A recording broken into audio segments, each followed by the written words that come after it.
우리 외국인들이 한국어를 접하게 될 때 가장 빨리 배우는 단어가 있다고 합니다. 아이, 욕이라는 단어가 나올 줄 꿈에도 생각도 못했는데, 욕을 빨리 배우기도 하는데, 그거 말고 빨리라는 단어를 다들 빨리 배운다고 얘기를 합니다. 우리나라 사람은 속도의 진심인 것 같습니다. 정말 빨리빨리를 좋아하는 민족인 것 같습니다. 그래서 좀 기다리는 거를 많이 힘들어 합니다. 아파트 사시는 분들 엘리베이터 타시면 자동으로 문이 닫힐 때까지 가만 계십니까? 아니면 닫힌 버튼을 누르십니까? 그죠? 보통 누릅니다. 근데 성격이 좀 더 급하신 분은 여러분, 그렇게 누르는 게 빨리 닫힐까요? 한 번 누르는 게 빨리 닫힐까요? 똑같습니다. 똑같습니다. 막 이거 안 해도 됩니다. 근데 그런 얘기가 있더라고요. 그 엘리베이터 버튼을 한 번 누르면 500원씩 나간다. 그런 얘기 들어보셨어요?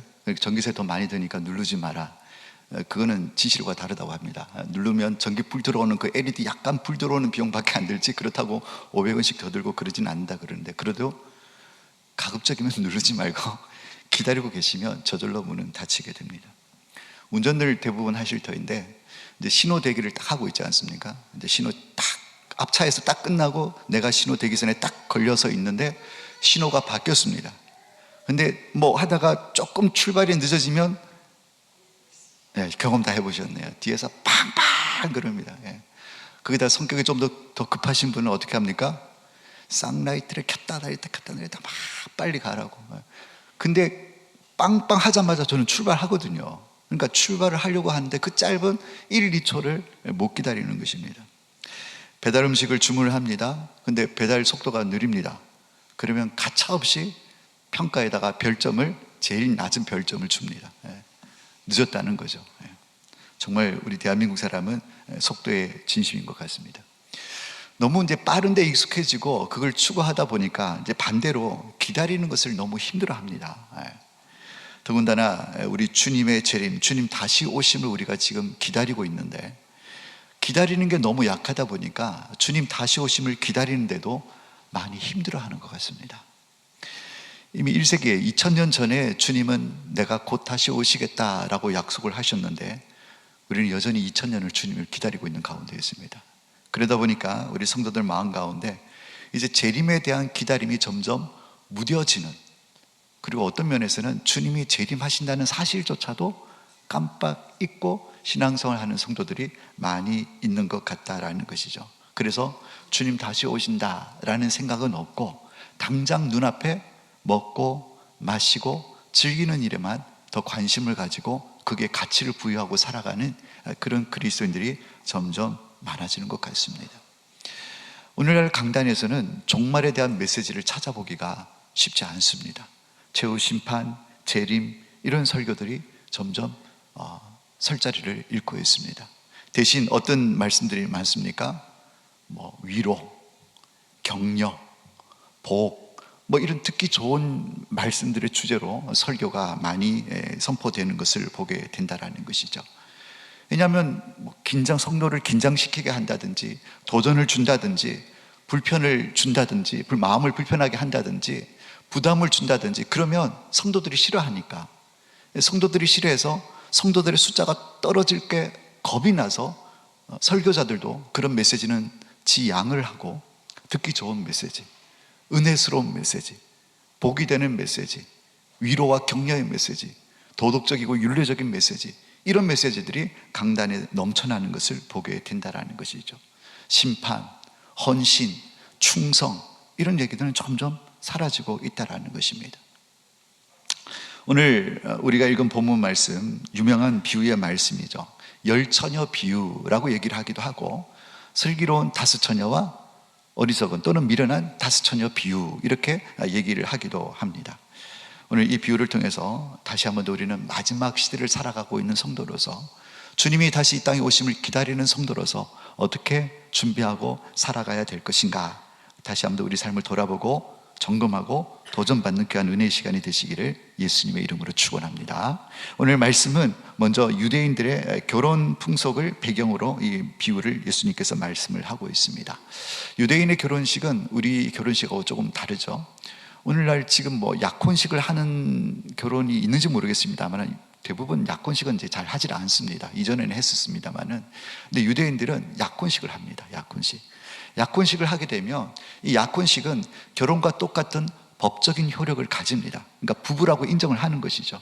그런데 서로 같이 잠자리는 같이 하지 않습니다.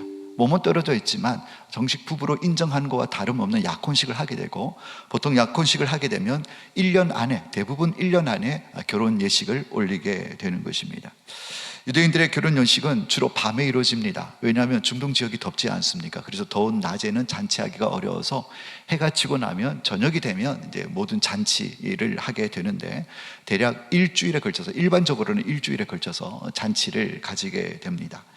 이제 결혼식을 하게 되면 먼저 어떤 일이 일어나냐면, 신랑이 신랑 친구들과 함께 신부의 집을 찾아갑니다. 신부의 집을 찾아가면 이제 신부가 대기를 하고 있고, 그리고 이 신부를 데리고 이제 자기 집으로 데리고 오는 것이죠. 그래서 신랑 집에서 결혼 예식을 하게 되는 것입니다. 오늘 본문에 보면 열처녀가 등장을 하게 되는데, 이 열처녀의 역할은 무엇이냐? 신랑이 이제 신부를 데리러 오게 될 때에 신랑이 온다는 소식을 듣고 신부 집에서는 신부의 친구들이나 지인들이, 뭐 들러리라고 해도 되겠죠, 그들이 오는 신랑을 불을 밝혀서 맞이하는 역할을 했어야 했습니다. 너무 중요한 역할입니다.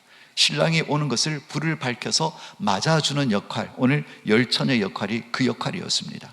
그리고 이제 신랑과 함께 신부 집에서 이렇게 간단한 모임을 가지고 이제 신부를 데리고 다시 결혼 장소인 신랑의 집으로 갈 때에 또 신부들이 불을 밝혀서 신부를 데리고 신랑의 잔치집에 같이 가서 그곳에 잔치를 참여하는 것, 오늘 열처녀의 하는 역할이 불을 밝히는 역할을 하고 있다, 이렇게 생각하시면 쉽게 이해가 될 수 있을 것입니다. 그렇기 때문에 이 열처녀의 역할이 얼마나 중요한지 몰라요. 신랑이 오는 길을 밝히고 또 신랑이 가는 길을 밝히는 아주 중요한 역할을 감당하게 된다라는 것이죠. 근데 오늘 비유에 보면 열처녀들이 나오는데, 오늘 5처녀와 또 5처녀로 나누어서 오늘 비유를 하고 있는 것을 보게 됩니다. 5처녀와 5처녀로 나눠지는데 특징이 있습니다. 한 5처녀들은 등을 준비를 하고 여분의 기름을 준비했는가 하면, 또 다른 5처녀는 그냥 등만 준비를 했다라고 오늘 본문 말씀에 기록이 되어져 있습니다. 그래서 오늘 본문 비유를 우리가 잠깐 살펴보면, 갑자기 이제 신랑이 온다는 소식이 이제 왔습니다. 들려졌습니다. 그래서 이 열처녀가 이제 신랑을 맞기 위해서 불을 밝히게 되는 것이죠. 근데 준비하는 과정에 보니까 이 열처녀 중에 슬기로운 지혜로운 5처녀는 여분의 기름을 준비했고, 또 미련한 이 5처녀는 그냥 자기 등불만 준비를 했다라는 것이죠. 등불에 이제 기름이 있었겠죠. 그 기름만 준비를 했다라는 것이죠. 근데 신랑도 더디오고 준비하는 과정에 이 준비된 기름이 소진되어지니까 이제 등불이 꺼져가는 것입니다. 그래서 여분의 기름을 준비한 슬기로운 5처녀에게, 야, 기름 좀 나눠줘, 지금 내 불이 꺼질 것 같아, 이렇게 요청을 하니까 이 여분의 기름을 가진 처녀들이 뭐라고 얘기를 합니까? 너에게도 주고 나에게도 주고 서로 나누기에는 서로가 부족할 것 같다. 그러니까 혹시 파는 사람들이 있으면 가서 그들에게 가서 기름을 좀 준비하는 게 어떻겠느냐라고 얘기를 했고, 또 여분의 기름을 준비하지 못했던 소위 미련한 이 5처녀들은 기름을 사러 그 밤에 나가게 됩니다. 나가는 그 순간 누가 옵니까? 신랑이 오게 된다는 것이죠. 신랑이 와서 미리 기름 여분을 준비한 이 처녀들은 불을 밝히고 신랑을 맞이하고, 또 신부와 함께 신랑 집으로 이동을 해서 이제 신랑 집에 들어가서 그게 잔치 자리에 참여를 하게 되는데, 기름을 사러 나갔던 이 미련한 5처녀들은 기름을 어쨌든 준비를 했습니다. 준비를 해서 어디로 갔냐면 이제 신랑 집으로 간 거예요. 신랑 집으로 막 달려가서 우리가 기름 준비해왔다고, 문 좀 열어달라고 막 문을 두드리니 신랑이 내가 너희들을 알지 못한다고 하면서 잔치집에 들여보내주지 않는 것이 오늘 비유의 큰 내용들입니다.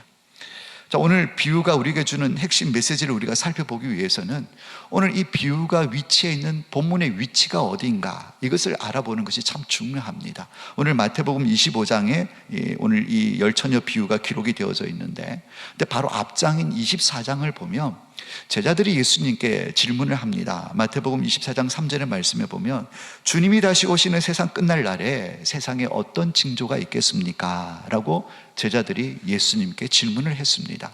다시 얘기해서 종말의 때가 되면, 주님이 이 땅에 다시 오시는 그때가 되면 어떤 징조가 일어나겠습니까? 라고 물었을 때에 예수님께서 내가 다시 이 땅에 올 때에 마지막 종말의 때가 되면 이러이러한 일들이 일어날 것이다 라면서 종말에 일어날 일들에 대한 사건들을 24장에서 말씀을 하고 계십니다. 그러면서 예수님께서 곧바로 이어서 하신 말씀이 오늘 25장의 열처녀 비유다라는 것이죠.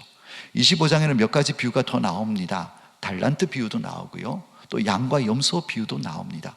그렇게 봤을 때 24장이라는 종말에 관한 질문을 드렸던 24장과 이어서 나오는 25장은 별개의 장이 아니라 25장은 24장의 연속이라는 사실을 우리가 먼저 이해를 해야 되는 것입니다. 다시 얘기해서 25장에 나오는 이 열처녀 비유는 뭐냐면 24장의 마지막 때에 어떤 일이 일어나겠습니까? 라고 한 질문에 대한 답인 것입니다. 마지막 때가 되면 이 열처녀 비유와 같은 사건이 마지막 때 일어날 것이다, 이런 이해를 가지고 오늘 본문을 봐야 오늘 본문의 정확한 의미를 우리가 이해할 수가 있습니다. 그래서 오늘 본문 25장 1절 말씀에 보니까 그때에 라고 이렇게 시작을 하고 있습니다. 그때가 언제일까요? 네, 마지막 때입니다. 제자들이 물었던 종말의 때, 인자가 오는 세상 마지막 끝날 날, 그때가 바로 오늘 25장 1절의 그때인 것입니다. 그때에 이런 일이 일어날 것이다. 열처녀 비유와 같은 이 사건이 그때에 일어날 것이다. 주님은 세상 끝날, 주님 다시 오시는 날, 종말의 때에 대한 메시지를 제자들에게 주고 계신다라는 것입니다. 그래서 오늘 이 비유를 통해서 주님 오시는 그 마지막 때가 되면 이런 일이 일어나겠구나 라는 것을 깨닫고, 나는 어떻게 살아야 되겠는가, 어떻게 주님 오심을 준비해야 되겠는가, 이것을 깨달아 알아야 된다라는 것이죠. 오늘 본문 말씀을 구체적으로 들여다보면 어쨌든 열처녀들이 기름을 준비하고 신랑 올 것을 준비하고 있었습니다. 그런데 오늘 5절 말씀에 보니까 신랑이 더디 오므로 다 졸며 잘세라고 말씀을 하고 있다라는 것이죠. 신랑이 늦게 왔습니다. 근데 기다리다가 아마 지쳐서 피곤해서 잠을 자거나 졸거나 그렇게 했다라는 것이죠. 근데 이 신랑이 더디 온다라는 의미가 무엇이겠습니까? 바로 예수님께서 내가 곧 오리라 라고 말씀을, 재림을 약속해 주셨지만 재림이 벌써 2000년이 넘게 점점 늦춰지고 미뤄지고 있다라는 것입니다. 오늘 이 본문 말씀에 신랑이 더디 온다라는 이 얘기는 뭐냐면 예수님의 재림이 빨리 임하지 않는다라는 것을 상징적으로 보여주는 표현이라고 할 수가 있을 것입니다. 그러니까 우리가 볼 때는 2000년이 지났는데 왜 예수님은 아직도 오시지 않는가라고 이렇게 말씀을 할 수가 있겠지만은, 우리 성경에 뭐라고 얘기를 하고 있습니까? 주의 날이 하루가 뭐와 같다고요? 1000년 같고 1000년이 하루와 같다라고 이렇게 말씀을 하고 계시는데, 여러분 이 시간 개념은 우리의 개념인 것입니다. 유한한 인간이 가지는 개념이 시간 개념이라는 것이죠. 그래서 시작이 있고 끝이 있습니다. 태어난 날이 있고 죽는 날이 있습니다. 우리는 시간이라는 이 틀 안에 갇혀서 우리가 살고 있다는 것이죠. 근데 우리 하나님은 시간 개념이 있으실까요? 없으실까요? 우리 하나님은 시간 개념이 필요 없으신 분이십니다. 그분은 시간 개념이 없이 그냥 영원부터 영원까지 계시는 하나님이시기 때문에 시간하고 상관이 없다라는 것이죠. 그렇기 때문에 우리가 신랑이 더디 온다, 주님이 더디 온다는 것은 어디까지나 누구 생각인 것입니까? 우리 생각인 것입니다. 시간에 매여 있는 우리 생각이라는 거죠. 우리는 유한한 시간을 가지고 있기 때문에 이 시간을 정한 시간에 지나서만 늦게 오는 것이고 그 정한 시간보다 빨리 오면 빨리 오는 것이지만, 하나님은 시간 개념을 초월하신 분이기 때문에 더디 온다라는 이 개념은 하나님의 개념이 아니라 바로 우리 인간의 개념이라는 것이죠. 하나님은 시간에 제한되시는 분이 아니다라는 것입니다. 하나님은 하나님의 때에 정확하게 오시는 것입니다. 예수님이 2000년이 넘게 안 오시는 것 같아 보이지만, 늦게 오시는 것 같아 보이지만, 하나님은 하나님의 때에 오시는 분이십니다. 하나님의 때에 일하시는 분이시다라는 것이죠. 그냥 하나님이 원하시는 때 오시는 때가 바로 하나님의 때인 것입니다. 따라서 우리가 할 일이 있다고 한다면 세상의 종말이 언제이냐, 주님이 언제 오시느냐, 이게 중요한 것이 아니라 그냥 매일매일 삶의 한가운데서 주님 오심을 잘 준비하고 살아가면 되는 것입니다. 이제 오시냐 저제 오시냐 몇 년 뒤에 오시냐, 이것이 중요한 것이 아니라 주어진 현실에서 최선을 다해서 늘 깨어서 기도함으로 주님을 맞을 준비를 잘 하면 되는 것이다 라는 것이죠. 오늘 다시 본문으로 돌아와서 10명의 처녀들의 모습을 한번 보시기를 바랍니다. 물론 성경에는 기름을 가지고 있고 여분의 기름을 준비한 처녀는 나누고 있지만, 겉으로 봐서는 어떤 처녀가 지혜로운지 어떤 처녀가 미련한 처녀인지 잘 분별할 수가 없습니다. 더군다나 5절 말씀에 보면 지혜로운 처녀들은, 5 처녀들은 깨어가지고 신랑 오는 것을 기다렸다 이렇게 얘기를 하고 있지는 않습니다. 여분의 기름을 준비한 지혜로운 처녀이든지 아니면 미련한 처녀이든지 다 어떻게 했다고요? 다 졸았고 다 자고 있었다라는 것이죠. 다 똑같은 상황이 있는 것입니다. 겉보기에는 큰 차이가 없어 보인다라는 것이죠. 여러분, 오늘 우리가 지금 예배를 드리고 있습니다. 우리가 예배를 드리고 있지만 이렇게 딱 봐가지고는 이 가운데 누가 슬기로운 5 처녀가 되는지, 누가 미련한 5 처녀가 되는지 알 수는 없다라는 거예요. 똑같은 공간 안에서 똑같이 앞에 강대상을 목회자를, 설교자를 바라보면서 설교를 듣고 있습니다. 똑같이 기도에 참여하고 똑같이 찬송하고, 겉으로 봐가지고는 누가 슬기로운 처녀인지 누가 미련한 처녀인지 알 수가 없다라는 것이죠. 근데 중요한 것은 평안할 때는 알 수 없습니다. 근데 언제 알 수 있습니까? 문제가 생기고 위기가 생기고 일이 터지고 나면, 사건이 터지고 나면 진짜와 가짜가 구별되어진다라는 것입니다. 우리가 신앙생활 할 때 보통 성도들을 평가하면 안 되지만 이렇게 평가할 때가 있습니다. 야, 저분을 보니까 정말 열심히 있다, 저분은 정말 신앙생활 잘하는 분이시다, 믿음이 좋은 분이시다 라고 우리에게 칭찬을 하지만 마지막 때 돼봐야 하는 것입니다. 진짜 주님 앞에 섰을 때 주님이 인정하는 사람이냐 아니냐는 그때 결정되어지는 것이지, 우리가 야, 저 사람 신앙생활 잘하고 있어, 야, 저 사람 정말 믿음 좋은 사람이야, 이렇게 함부로 속단하거나 판단해서는 안 된다는 거예요. 제가 그런 경험이 있어요. 겉으로 봐서는 저렇게 신앙생활을 해가지고 이런 마음이 막 드는 거예요. 그런데 어느 사건이 하나 딱 생겼는데 그 사건에서 정말 그 사람에게 기대치 않았던 믿음의 모습을 딱 보이는 걸 보고, 내가 그동안 저 사람을 잘못 평가하고 있었구나 라는 것을 경험한 때가 종종 있었습니다. 사람은 외모밖에 못 보지 않습니까? 근데 하나님은 중심을 보신단 말이죠. 우리는 겉으로 보이는 모습만 가지고 그 사람의 신앙을 평가하지만 내가 보지 못하는 그 사람의 속사람의 모습이 있다라는 것이죠. 하나님이 보시는 관점이 있다라는 것입니다. 평안할 때는 잘 표시가 나지 않습니다.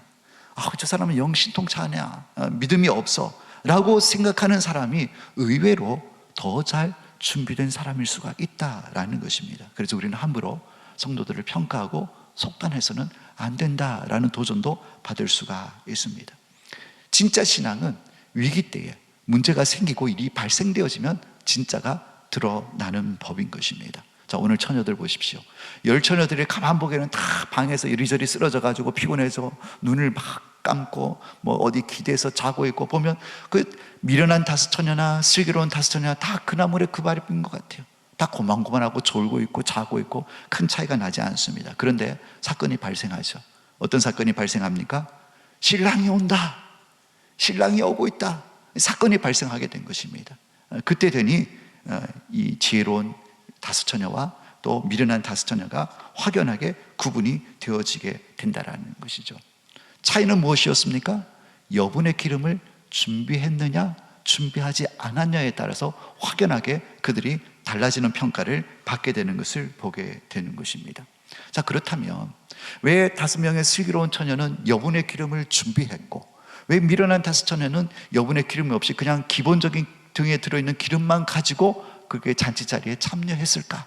오늘 사실 이것이 설교의 가장 중요한 포인트입니다. 왜 그랬을까요? 왜 미련한 5 처녀들은 여분의 기름을 준비하지 아니하고 그냥 기본적인 등만 들고 이 혼인잔치 집에 참여를 했을까 하는 것입니다. 여기는 중요한 이유가 있습니다. 그것은 바로 이 미련한 5 처녀들이 자기 나름대로의 준비를 했기 때문에 그렇습니다. 자기 나름대로의 계산을 해서 내린 준비였다라는 것이죠. 그러니까 이 미련한 5 처녀의 생각에는 일반적으로 결혼식을 하면 신랑은 그냥 해 떨어지고 나면 머지않아서 신랑이 이동을 하고 집까지 오는 거리가 얼마 되니까 이쯤 되면 신랑이 올 것이다. 오늘 해가 좀 빨리, 요즘 빨리 떨어지지 않습니까? 6시 정도 되면 어두워지는데 아이고 늦어도 신랑이 한 7시 정도 되면 오겠지 이게 누구의 생각이었습니까? 미련한 다섯 처녀들의 생각이었습니다. 이 정도만 하면 뭐 따로 기름 준비하지 않아도, 여분의 기름 있지 않아도 요 등 안에 든 요 기름만 가지고도 신랑이 올 때까지, 그리고 신랑을 마중해서 잔치집에 가는 데까지 큰 문제가 없을 것이다, 이런 생각을 가지고 여분의 기름의 필요성을 못 느꼈던 것입니다. 그래서 준비하지 않고 그냥 자기 기준대로 생각을 하고 준비를 했다라는 것이죠. 그러니까 오늘 이 비유에서 미련한 다섯 처녀들의 모습을 보면서 우리에게 주는 귀한 도전이 있다고 한다면, 여러분, 주님의 뜻이 아닌, 말씀을 따르는 삶이 아닌 내 기준과 내 생각을 기준한 삶으로 신앙생활하는 것이 얼마나 위험한가라는 것을 우리에게 교훈하고 있다는 것입니다. 여러분, 성경은 끊임없이 이것을 말씀하고 있는 것입니다. 오늘 이 비유를 통해서 예수님께서도 우리에게 꼭 알려주고 싶은 내용이 무엇이냐면, 우리의 신앙생활의 기준이 내가 되어서는 안 된다는 것입니다. 하나님의 기준을 생각하며 살아야 되는데, 내 마음대로 판단하고 기준을 정하고 거기에 맞춰서 신앙생활하는 것만큼 위험한 일이 없다라는 것을 우리에게 경고하고 있다는 것입니다. 오늘 본문 말씀의 제일 마지막 말씀인 13절 말씀, 우리 13절 말씀을 같이 한번 읽어보겠습니다. 13절입니다. 시작. 그런즉 깨어있어라. 너희는 그날과 그때를 알지 못하느니라. 사랑하는 여러분, 이것이 핵심인 것입니다. 깨어있으라고 말씀하고 계십니다. 이유가 무엇입니까? 너희는 그날과 그때를 알 수 있다 없다?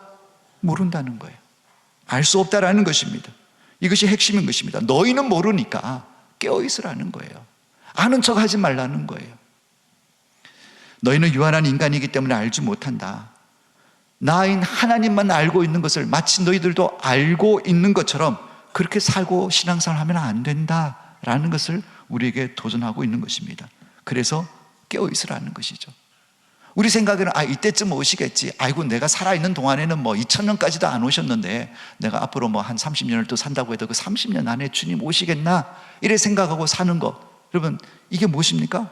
내 기준으로 생각하고 판단하고 살아가는 거예요. 내가 그동안 열심히 신앙생활하고 믿음으로 열심히 나름대로 잘 살아왔는데, 아이고, 이제 은퇴도 했고 이제 나이도 뭐 좀 그렇고 해서 이제 좀 편하게 신앙생활 하자, 할 만큼 했으니까. 누구 기준입니까? 내 기준인 거예요. 적당히 이 정도만 하면 돼. 신앙은 딱 이 정도까지만 하면 돼. 내 기준인 것입니다. 여러분, 이런 질문을 들어보셨는지 모르겠습니다.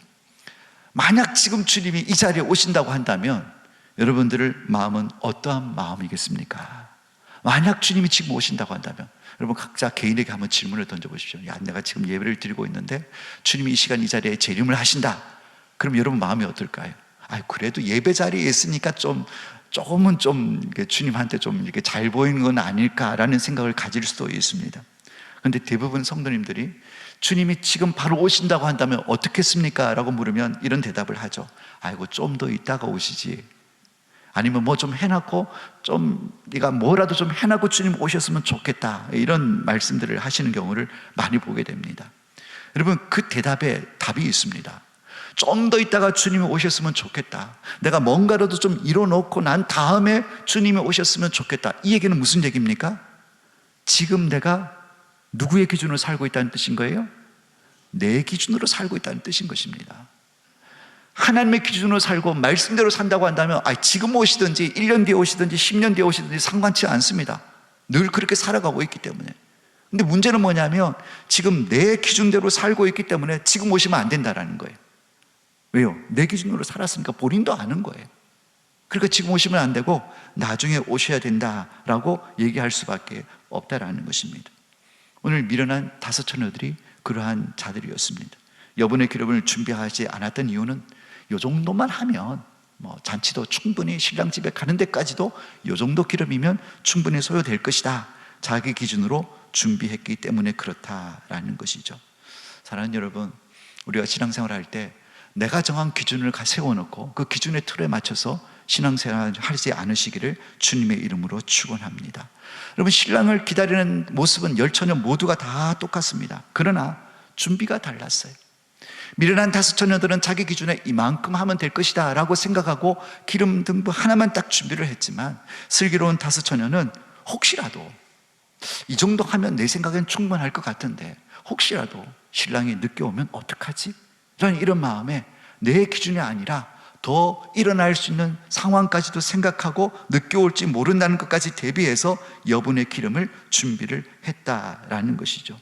그러니까 준비하는 마음가짐이 어떠냐에 따라서 준비하는 내용이 달라졌고, 더 중요한 것은 결과가 판이하게 달라지는 모습을 보게 되더라라는 것입니다. 여러분, 우리의 신앙생활, 신앙의 내용 물론 중요합니다. 형식 물론 중요합니다. 근데 오늘 5절 말씀을 보십시오. 신랑이 더디옴으로 다 졸며 잘세 그랬습니다. 지혜로운 다섯 처녀들은 잠도 안 자고 눈을 부릅뜨고 막 빨간 눈을 해가지고 막 신랑이 이제 나오나 저제 나오나 그런 게 아니라 다라 그랬어요. 미련한 다섯 처녀든지 지혜로운 다섯 처녀들이 다 졸고 잘 때 잤다라는 것입니다. 여러분, 나름대로 신앙생활을 열심히 하는 성도들이 계십니다. 그래도 그 성도들도 완전하지 수가 없지 않습니까? 때로는 졸 때도 있고, 때로는 잘 때도 있고, 제대로 신앙생활을 하지 못할 때도 있습니다. 근데 오늘 본문의 말씀은 그게 중요한 게 아니라는 거예요. 한결까지 도끼 눈을 뜨고 떠서 막 부릅뜨고 막 그렇게 깨어있는 신앙은 넘어지지도 않고 쓰러지지도 않고 독수리 날개친과 같이 비상을 하고 한결과 같은 그런 신앙생활을 해야 된다, 이걸 얘기하는 게 아닙니다. 우리가 어떻게 그럴 수가 있습니까? 죄인이잖아요. 연약하잖아요. 때로는 믿음이 좋았다가 곤두박질 칠 수도 있잖아요. 졸 때도 있고 잠잘 때도 있습니다. 넘어질 때도 있어요. 사실 그게 중요한 게 아닙니다. 진짜 결정적인 문제는 뭐냐면 어떤 기준을 가지고 어떤 자세로 준비하며 살아가느냐라는 거예요. 그 과정에 위기도 올 수 있고 가끔 넘어질 때도 있습니다. 그 가끔 넘어지고 위기 오는 건 문제가 아니라는 거예요. 중요한 것은 어떤 기준을 가지고 우리가 주님 오심을 준비하고 있느냐, 내가 세워놓은 기준 가지고 그 선 안에서 내가 주님을 섬기고 신앙을 살아가고 있느냐, 주님 오심을 준비하고 있느냐, 이제 그게 문제다라는 것입니다. 이만하면 되겠다라고 적당하게가 아니라 알 수 없다고 하셨으니 늘 깨어서 몸부림치면서 믿음으로 살기를 애쓰는 삶이 필요하다라는 것을 우리에게 말씀하고 있다라는 것입니다. 결국 신랑이 늦음으로 말미암아 기름등불이 꺼져가는 이 미련한 다섯 처녀는 결국 못 나눠준다 하니까, 나눠주면 너도 부족하고 나도 부족할 것 같으니까 나가서 사오라 라고 이렇게 얘기를 듣고 나서 가지러 사러 나가게 됩니다. 근데 우리가 이 모습을 보고 이런 마음을 가질 수가 있습니다. 아니, 좀 나눠주면 어때? 좀 나눠주면 또 그거 가지고 서로 이렇게 윈윈 할 수도 있지 않느냐, 너무 야박하다, 너무 사랑이 없다, 이렇게 얘기할 수도 있다라는 것이죠. 근데 오늘 이 말씀은 이 슬기로운 다섯 처녀가 줄 수 없다라고 얘기한 것은 매정함이나 사랑이 없음을 얘기하는 것은 아닙니다. 이렇게 얘기하는 가장 중요한 핵심은 뭐냐면 구원의 본질이 무엇인가 라는 것을 우리에게 분명하게 보여주고 있다는 것이죠. 다시 얘기해서 믿음은, 영적인 것은 누군가의 것을 대신해 주거나 바꿀 수가 없다라는 거예요. 여러분, 유명한 말이 있습니다. 부인이 정말 신앙생활을 잘해요.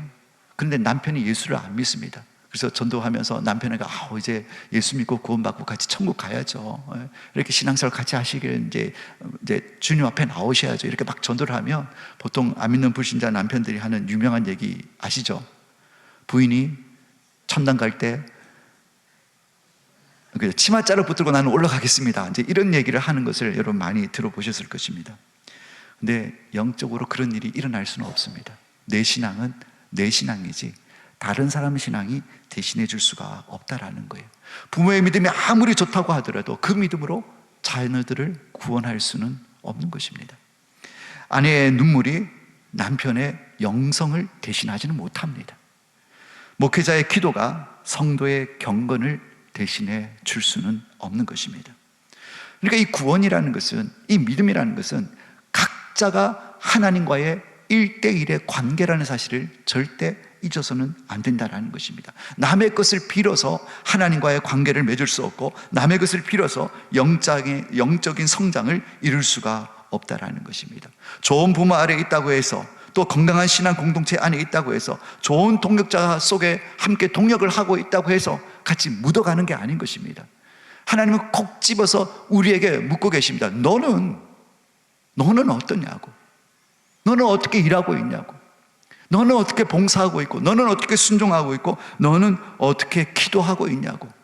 그래, 반개교회는 건강한 교회가 좋은 교회지. 그래, 너희 목장은 좋은 목장이지. 건강한 목장이고 사랑이 넘치는 목장이지. 그런데 너는, 그래, 너희들 기도 열심히 하고 있지. 그런데 너는, 하나님 우리에게 1대1의 관계를 요청하고 묻고 계신다라는 것이죠. 내가 해야 하는 것입니다. 또 유명한 예화가 하나 있습니다. 어느 신학교에서 기말고사를 봤어요.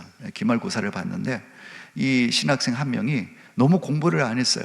너무 공부를 안 했는데 교수님이 낸 문제가 뭐에 대해서 설명하십시오 라고 이렇게 문제를 냈는데 너무 어려운 거예요. 공부를 안 했으니까.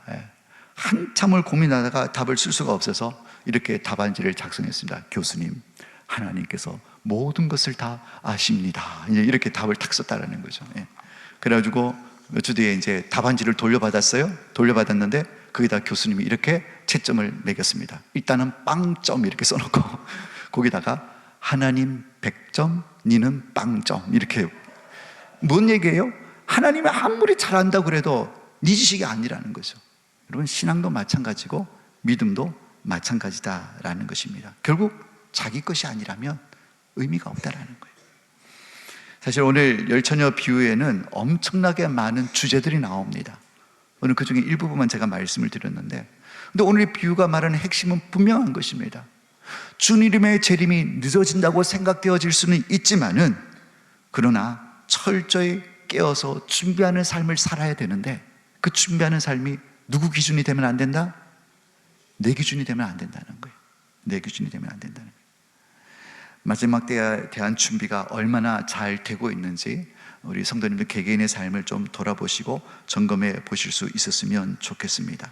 언제 주님이 다시 오실지는 알지 못하지만은 어쨌든 주님 앞에 다시 선다는 것 자체는 우리에게 두려운 일이고 부끄러운 일인 것은 분명한 사실입니다. 아직까지 나에게 힘이 남아 있을 때에, 아직까지 일할 수 있을 그때에 내 기준이 아니라 주님과의 친밀한 관계 가운데 주님이 기뻐하시는 방법대로, 하나님의 말씀이 원하시는 방법대로 주님의 뜻을 깨닫고 주님의 뜻대로 순종하며 살아갈 수 있는 우리 모든 성도님들이 다 되시기를 예수님의 이름으로 축원합니다. 내가 그거는 이 기준으로 신앙생활 하지 마십시오. 이만하면 됐지 뭐, 그동안도 많이 했는데 뭐 여기까지만 하면 됐지, 이런 준비가 아니라 우리 주님이 기뻐하시는 대로 주님의 기준대로 잘 준비해서 마지막 날 주님 앞에 설 때에 부끄러움 없이 영광 중에 아멘 주 예수여 어서 오시옵소서 라고 주님과 마주하실 수 있는 우리 모든 성도님들이 다 되시기를 예수님의 이름으로 축원합니다. 기도하겠습니다. 하나님 감사합니다. 우리가 등만 들고 있는 신앙생활을 하고 있지는 않습니까? 그 안에